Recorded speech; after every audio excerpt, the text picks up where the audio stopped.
Social মিডিয়ায় সরকারের ভুলকে ভুল বলার জন্য কন্টেন্ট ক্রিয়েটার ফিরোজ আলী গ্রেপ্তার। মানে ভুলকে ভুল বলে আঙুল দিয়ে দেখানো তার অপরাধ হয়েছে ফিরোজ আলী, তার জন্য সে গ্রেপ্তার হয়েছে। গণতন্ত্র সরকারের সমালোচনা করা অপরাধ নয়, বরং সচেতন নাগরিকের অধিকার রয়েছে। গণতন্ত্রের অধিকার রয়েছে, সরকারের ভুলকে ভুল বলে আঙুল দিয়ে দেখানো সাধারণ মানুষের অধিকার রয়েছে, তার জন্য গ্রেপ্তার।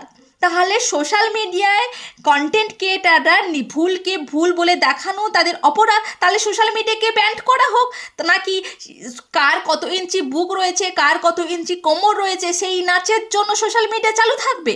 সেই একই কণ্ঠস্বরের জন্য প্রতিবাদী টুম্পাকে সাহসিকতার জন্য রাজ্যপাল পুরস্কৃত করছে।